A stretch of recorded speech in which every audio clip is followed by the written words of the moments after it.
Bonjour à tous, aujourd'hui on va parler des guides spirituels. Deuxième vidéo, c'est parti. Comme d'habitude, Charlie est là pour répondre à toutes les questions que vous vous posez sur le guide spirituel. Si vous nous suivez sur notre compte TikTok ou que vous vous êtes renseigné sur la spiritualité, vous n'êtes pas sans savoir que nous avons tous un guide spirituel.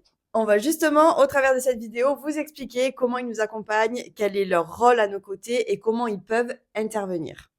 Dans un premier temps, on va s'intéresser à qui ils sont. Parce qu'on a souvent tendance à penser que ce sont des défunts que nous avons connus qui nous accompagnent, alors qu'en fait, c'est rarement le cas. Ça, c'est la première chose qu'on nous dit toujours en soins. Mais est-ce que c'est quelqu'un de ma famille? Eh bien, 90% du temps, non. Pour comprendre qui ils sont, il est important de comprendre le processus d'incarnation et désincarnation des âmes. Puisque lorsqu'il y a un décès, il y a tout un cheminement qui se fait ensuite pour que les âmes retrouvent la lumière et se délestent des expériences qu'elles viennent de vivre. Une âme qui va devenir guide spirituel, c'est une âme qui a progressé et pour laquelle sa mission est d'être guide. Parce qu'il faut savoir que ce n'est pas la mission de toutes les âmes et qu'il y a aussi beaucoup de missions dans le monde subtil et pas seulement celle de guide. Il y a aussi le processus qu'il faut prendre bien en compte parce que lorsque l'âme se désincarne, elle va devoir passer certains paliers avant de pouvoir accomplir sa mission de guide. Parce qu'une fois que tu es en haut, tu continues à travailler aussi. C'est pas guinguette. Pas guinguette. Aussi, il n'y a que depuis quelques années que le terme de guide spirituel est normalisé, dans le sens où de plus en plus de monde comprend qu'il est accompagné. Avant, on entendait souvent parler d'ange gardien. Donc toi, tu vas apprendre, par exemple, à 30 ans, que tu as un guide spirituel, et tu espères de tout ton cœur, bien sûr, que ce soit ton grand-père qui est décédé depuis 20 ans, ou quelqu'un de ta famille très proche. Sauf que ton guide t'accompagne depuis ta naissance. Et ben, comme tu sais, ton grand-père était encore en vie quand tu es né. Donc c'est pour cette raison qu'il ne peut pas être ton guide spirituel. Donc c'est très rare que nos défunts soient nos guides. Une fois qu'on a compris tout ce cheminement et le fait que dans la majorité des cas, notre guide est une âme parmi tant d'autres, qui accomplit finalement sa mission, on saisit l'importance qu'il a auprès de nous, bien que nous n'ayons jamais eu de lien de parenté dans notre vie physique. Après, cela n'enlève rien à son importance et son rôle crucial à nos côtés. D'accord, donc finalement, c'est un peu pour se rassurer qu'on espère que notre guide ben oui. est un défunt à nous, parce que c'est le moyen de penser qui continue à nous suivre, à nous À veiller, à veiller accompagner. sur nous, bien sûr. Et je fais une petite aparté d'ailleurs sur ça, mais est-ce qu'ils peuvent quand même être à nos côtés, même s'ils ne sont pas nos guides? Complètement. Ben, bien sûr, parce qu'il y a notre guide spirituel, mais aussi notre famille d'âmes qui peut regrouper nos êtres chers. C'est tout à fait possible, par contre. Ce n'est pas parce qu'ils ne nous guident pas qu'ils ne peuvent pas nous voir ou nous accompagner dans une autre mesure. Ok, donc maintenant qu'on sait qui est notre guide, je te demanderai un peu plus tard comment faire pour connaître son prénom notamment, mais pour l'instant, est-ce que tu peux nous dire quel est son rôle, comment il nous accompagne et dans quel domaine de notre vie il peut intervenir? Notre guide spirituel, si on place son rôle comme dans une entreprise, c'est ou le président ou le directeur. Okay. C'est-à-dire que c'est lui qui nous accompagne au quotidien et c'est avec lui qu'on a signé nos expériences avant notre incarnation. On a fait une petite réunion, on a dit bon, qu'est-ce qu'on fait dans cette vie-là? On fait ça, c'est signé et on redescend. Il va savoir exactement ce qui va se passer pour nous, alors que nous, on ne se souvient pas de ce qui a été acté avant de s'incarner. Pour nous, une fois qu'on décide de se réincarner, il y a le vol de l'oubli et on va vivre nos expériences en fonction de ce que notre âme a besoin de travailler et de faire évoluer. Lui, il est en arrière-plan, un peu comme un garant que tout se déroule comme prévu. Il peut mettre sur notre chemin des signes, des synchronicités pour nous montrer qu'on est sur le bon chemin et qu'on est bien accompagné. Mais bien sûr, faut-il encore les reconnaître et les comprendre. Pour visualiser sa place à nos côtés, on peut imaginer qu'il plane au-dessus de notre tête et qu'il voit passer tout ce qui se passe dans notre vie. Il nous accompagne donc pour tous les domaines de notre vie. Il ne gère pas une spécificité en particulier, il est vraiment là dans la globalité de notre expérience humaine. Du coup, tu as parlé de contrat. Est-ce que tout ce qu'on met en place avant notre incarnation, avec notre guide, on le vit forcément ou il y a d'autres chemins possibles? D'autres voies, d'autres échappatoires? En fait, tout ce que tu prévois de vivre avant ton incarnation, tu le vis dans le but de faire évoluer ton âme. Mais lorsque tu t'incarnes, tu as une enveloppe physique avec un cerveau. Exactement. Un mental, qui prend beaucoup de place. D'acier. Un cœur. Tout ça peut influencer les choix de ton âme, bien sûr. Pour que tu comprennes de façon concrète, si par exemple, avant ton incarnation, tu t'es mise d'accord pour vivre l'abandon de tes parents à la naissance. Exemple. Ton âme a besoin de le vivre pour évoluer et apprendre le pardon. Toi, tu t'incarnes ensuite dans un corps physique où tes émotions peuvent régir tes comportements. Et au lieu de comprendre ta situation, de l'analyser en tant qu'expérience bénéfique pour ton âme, tu vas être révolté, rebelle et tu restes dans l'incompréhension de ta situation. Tu vas rester dans les questionnements permanents. Et ça, si tu ne travailles pas sur toi, si tu ne cherches pas à voir plus loin que le simple fait, je mets des guillemets bien sûr, d'avoir été abandonné, tu peux rester révolté toute ta vie. Dans ce cas, tu te réincarneras la vie suivante avec la même blessure à travailler et à guérir. En fait, c'est tant que tu travailles pas, tu reviens. Et en Ça plus, même ça peut être très long. dans les personnes que tu seras amené à côtoyer, autant tu te feras toujours abandonner et tu Exactement. n'auras pas compris. Ah ben, en plus, au plus tu comptes faire, au plus ça augmente C'est en fort, ouais. Dans cette situation, par exemple, tu auras utilisé ton libre arbitre. C'est-à-dire que tu n'as pas été en capacité de comprendre pourquoi tu vis telle ou telle situation et tu décides de te braquer plutôt que d'essayer de la comprendre. Ton âme, en revanche, elle était OK pour travailler ça et le dépasser dans son incarnation, mais toi, en tant que personne physique, tu n'as pas réussi à passer au-dessus et tu as pris donc un chemin différent de celui que ton âme avait prévu de prendre. Tu sais que rien n'arrive par hasard. Donc, quand tu sais ça, le plus important est de ne pas lutter parce que ce n'est pas déjà un combat, c'est juste de la compréhension et de l'évolution et tout tourne en vérité autour de ça dans notre vie. Compréhension, évolution, compréhension, évolution. Le libre arbitre, du coup, c'est un peu comme une carte joker, mais qu'il faut vraiment pas sortir. Faut pas la sortir, il faut la laisser. C'est comme le plus 4, il faut en Le plus longtemps possible. Voilà, ouais, on laisse ouais. dans le paquet. Ok. C'est intéressant de savoir ça parce que nous, ce qu'on apprend davantage, c'est à suivre les règles, à être de bons citoyens, à réussir sa vie, même si c'est hyper subjectif et que finalement, Oui, ça peut vouloir complètement. tout et rien dire. On prend finalement quasiment pas en compte le côté évolutif de notre vie sur Terre. On n'a pas du tout conscience de ça et avant, on en parlait même pas du tout.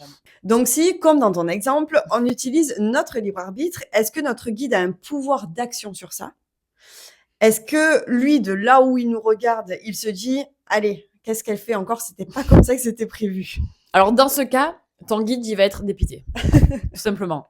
Le seul pouvoir qu'il a, entre guillemets, c'est de te mettre des signes sur ton chemin pour que tu comprennes que ce que tu vis a un sens et que tout arrive pour une bonne raison. Mais il faut que tu arrives à le comprendre, que tu arrives à décoder les signes et à changer tes réactions vis-à-vis des situations problématiques que tu rencontres. À noter aussi que notre guide ne peut pas intervenir si on ne le sollicite pas. Donc, si on ne sait même pas qu'il existe, bah, il attend pas sûrement qu'un jour tu viennes taper à la porte, quoi, tu vois. Il attend que tu viennes le rencontrer. Désespérément. Désespérément. Ton guide, c'est pas ton père, c'est ni un repère d'éducation, ça n'a strictement rien à voir. Il guide ton âme, tes expériences, mais si tu ne lui demandes pas de l'aide, si tu ne le sollicites pas, il ne pourra strictement rien faire. Dans tous les cas, un guide ne donne jamais d'ordre, uniquement des conseils bienveillants dans le seul but que ton âme évolue. C'est d'ailleurs pour ça qu'il met des signes sur ta route pour te montrer que tu n'es pas seul, que ce que tu vis a un sens pour ton âme, même si toi, sur le moment, c'est trop douloureux, donc il faut avoir un peu de recul. Plus facile à dire qu'à faire. Oui. Alors, bien sûr, pour les guides, rien de ce que tu vis est insurmontable. Quoi que tu traverses, ça va aller. Les expériences que tu vis ne sont que le fruit de ce que ton âme a travaillé, donc tu es en capacité de le surmonter, puisque ton âme a choisi. Donc, si elle a choisi, c'est que tu es totalement en capacité. Aussi simple que ça. C'est très simple, attendez. Et attention, j'ai bien conscience aussi que certaines expériences sont extrêmement douloureuses et qu'il est difficile de rationaliser et de relativiser. Comment du coup, je peux lui demander de l'aide si je n'ai pas accès à lui? Parce que je ne vais pas contacter des médiums tous les jours, bien évidemment, pour pouvoir lui parler. Non. Et est-ce qu'il y a une méthode en particulier, un protocole à réaliser pour que je puisse recevoir ces réponses? Il faut que tu vois ton guide comme un frère qui est juste à côté de toi. Donc, quand tu as compris que son rôle est de t'accompagner pour ton bien et dans ton intérêt, tu peux le solliciter n'importe quand et pour tout ce que tu vis. Et pour pouvoir communiquer avec lui, tu lui parles comme un ami, en commençant par mon guide, et j'insiste sur mon guide. S'il te plaît, cette situation est bénéfique pour moi. Envoie-moi un signe. Par exemple, tu peux demander un signe précis ou alors voir de quelle façon il souhaite se manifester. En fait, il faut vraiment que tu le voies comme un allié. Et n'oublie pas qu'il a les réponses à toutes tes questions. Des fois, il ne veut pas y répondre. Parce que ce n'est pas le bon moment. En fait, tout le monde est en capacité de recevoir les signes de son guide. Tout le monde. Il n'y a pas d'exception. Il n'y a pas besoin d'être connecté, d'avoir des capacités. Tout le monde est en capacité. Il y a aussi un exercice que tu peux réaliser avec l'aide de ton corps pour voir s'il est à tes côtés et qu'il t'apporte des réponses. L'exercice est très simple. Tu te places debout, les pieds légèrement écartés, à la largeur de tes épaules, et tu te détends et tu vas demander à ton guide spirituel s'il est là. Tu peux lui demander de te faire pencher en avant pour un oui, en arrière pour un non. N'essaie pas de contrôler. Si tu es dans le contrôle, bien sûr, tu ne ressentiras rien. Il faut vraiment que tu te laisses aller, que tu aies confiance et tu vas alors ressentir une force qui va réellement te pousser. C'est très impressionnant. Ok, ouais, c'est incroyable. Tu peux faire la même chose lorsque tu as une question. Tu peux lui poser une question fermée, bien sûr, parce que si tu lui dis est-ce que je vais partir dans 1 an ou 2 ans, bon, ben, tu peux te pousser en avant en arrière, tu n'auras jamais ta réponse. Et du moment où tu poses la question fermée, il va te répondre par un oui ou par un non grâce à ton corps. Avant, tu lui demandes montre-moi un oui, donc tu vas partir en avant, montre-moi un non, tu vas partir en arrière. Et si tu as peur que ce soit ton mental qui te réponde, parce que je vous vois venir, dans ce cas, demande-lui des signes distincts et tu n'auras pas de doute sur les réponses qu'il t'apporte. Si par exemple tu lui dis je veux voir un dinosaure rose si je vais partir aux États-Unis et que quelques temps après tu ouvres un livre et qu'il y a un énorme dinosaure rose, plus de doute. Tu as ta réponse. Tu as ta réponse.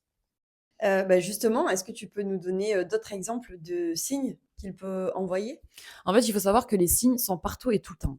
Même lorsque tu réfléchis, que tu te poses des questions sans forcément le verbaliser oralement à quelqu'un, tu peux avoir quelques jours plus tard des événements qui se produisent en lien avec tes pensées et alors bien sûr que ça sera des signes. C'est-à-dire qu'il utilisera toujours les mêmes. Il fera en sorte que tu vois un animal spécifique, admettons la pie, et pour le nom un pigeon. Et à chaque fois, tu vas te poser une question, tu vas voir ou une pie ou un pigeon. Et il marchera toujours comme ça. Au moins, c'est efficace. Exactement. Donc, tu peux avoir en gros ton propre langage avec lui. Il suffit simplement de le définir et de passer une sorte d'accord. En fait, il faut vraiment pas hésiter à lui demander, à fixer des choses pour que vous puissiez vous comprendre et communiquer l'un vers l'autre. Après, dans la majorité des cas, qu'est-ce qu'on voit? Qu'est-ce qui revient tout le temps? Les Heures miroirs. ou les chiffres triples. Ou sinon, on va voir, par exemple, des publications en lien avec ce qu'on vit. On va scroller sur TikTok et on va voir une vidéo qui colle parfaitement à ce qu'on est en train de vivre. Des paroles de chansons, des animaux qu'on n'a pas l'habitude de voir dans notre environnement, etc. Est-ce qu'il y a aussi un moyen pour connaître son prénom? Parce que, ça, on l'a toujours remarqué, les personnes qui nous consultent, elles veulent toujours savoir le prénom de Ça, leur guide. ça, c'est purement humain et c'est Ouais. totalement normal aussi. On peut tout simplement demander à son guide et les jours qui suivent, il va y avoir un prénom qui va sans cesse revenir. C'est-à-dire que tu vas dire j'aimerais bien savoir ton prénom. Et autant tu vas entendre 10 fois Florent dans la semaine. Tu vas te dire bon, il revient un petit peu quand même, soit par l'intuition, soit de façon matérialisée, c'est-à-dire à la radio, par le biais d'une personne avec qui on parle, et son prénom viendra de façon récurrente, voilà, jusqu'à ce que l'on comprenne que c'est le guide qui nous répond. Après, bien sûr, si vraiment ça te tient à cœur et que tu doutes de toi et que tu n'as aucune confiance en toi, tu peux consulter un médium et tu peux directement lui demander. Et est-ce qu'il est possible, que notre guide change au cours de notre existence? Est-ce qu'il y a des raisons particulières pour qu'il laisse la place à un autre guide? En fait, ton guide, il va évoluer en même temps que toi. Dès que tu réussis les grandes expériences que ton âme avait prévu de vivre, ton guide change puisque tu vas être amené à en vivre d'autres et ainsi de suite. Pour reprendre l'exemple de tout à l'heure, si tu parviens à comprendre et à pardonner l'abandon de tes parents, ton guide va alors laisser la place à un autre pour une autre expérience que tu es prête à vivre. En guérissant et en évoluant, tu augmentes du coup ton taux vibratoire et tu accèdes donc à un guide plus haut en vibration également. Ton guide, c'est un peu ton miroir. Tant qu'il ne change pas, c'est que tu dois encore évoluer sur les expériences que tu vis à l'instant T. Donc, dès que tu sais que ton guide il a changé, tu te dis j'ai passé un niveau, j'ai passé un niveau, c'est bon. Et est-ce que quelquefois on peut avoir l'impression que notre guide, ne nous répond pas ou n'est pas présent à nos côtés? Il y en a beaucoup qui nous le disent: «Moi j'ai pas de guide», enfin en tout cas, En tout cas, je le ressens s'il pas. est là, voilà, il m'aide pas et Si par exemple tu as du mal à te sortir des situations desquelles tu dois évoluer, ce n'est pas que ton guide n'est pas présent, c'est qu'il a usé de tous les signes et ressources qu'il pouvait pour te faire comprendre, mais que toi tu n'as pas compris. Et si tu le sens déconnecté de toi, c'est généralement aussi que toi aussi tu es déconnecté de toi-même, tout simplement. Donc tu prends le temps de te poser à ce moment-là, de réfléchir à ce que tu vis, à ce qui te convient, à ce que tu aimerais changer, pour voir ce qui pourrait créer cette distance. Enfin, tu analyses un peu pourquoi tu te sens déconnecté de ton guide et pourquoi tu es déconnecté de toi-même. Prends jamais le temps de se poser, de se questionner, parce qu'on met souvent la tête dans le guidon, il y a la routine, il y a les enfants, il y a le travail. le Voilà. rythme. Et souvent, quand on la ressort, c'est quelques années plus tard. Et c'est là que ça se complique un peu. Donc, en ayant connaissance de tout ça, de notre éveil, on est du coup plus apte à pouvoir réagir et ajuster plus rapidement. Et ça, c'est une chance. Parce qu'en réalité, on tient entre nos mains le pouvoir d'agir plus vite, de comprendre les situations que l'on vit. Et c'est une force qu'il faut le voir comme telle, parce que c'est vraiment une force. Ça nous permet vraiment d'aller mieux, de s'apaiser, de trouver la paix intérieure et d'évoluer. Oui, de passer les obstacles plus rapidement. Notre guide est donc notre meilleur soutien pour avancer dans la vie, y voir plus clair et comprendre ce qui nous arrive. C'est même là tout son rôle et tu peux voir qu'au plus tu le sollicites, au plus tu vas ressentir sa présence. Et c'est assez incroyable d'ailleurs quand tu prends conscience qu'il est à tes côtés parce que tu te rends compte que sa présence, elle est partout autour de toi, dans tout ce que tu fais, dans tout ce que tu vis. Tu apprends à reconnaître ces signes, tu vas avoir de nouvelles personnes qui vont croiser ta route et comme ils disent tout le temps, comme tu as dit tout à l'heure, tout prend sens. Donc toi, tu ne le connais pas, mais ton âme, oui, et leur lien est très puissant et très, très fort. J'en profite aussi pour vous dire à toutes les personnes qui se sentent seules qu'elles ne le sont pas. Et quand elles prendront conscience à quel point elles sont accompagnées, elles ne se sentiront plus jamais seules sur Terre. Merci beaucoup pour toutes ces Avec plaisir. explications. On espère aussi qu'elles ont pu vous éclairer à vous sur la présence de votre guide spirituel à vos côtés, parce qu'on le répète, on en a tous un.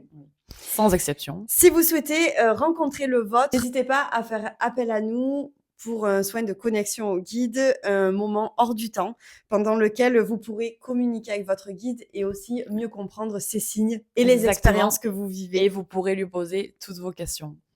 Ne minimisez pas sa place à vos côtés. C'est le meilleur gardien que vous puissiez avoir. Lui donner de l'importance, c'est vous en donner à vous aussi. Merci à vous. N'hésitez pas à liker, commenter, vous abonner et partager cette vidéo. On se retrouve pour ceux qui nous suivent sur les réseaux sociaux TikTok et Instagram. Et sinon, à la semaine prochaine.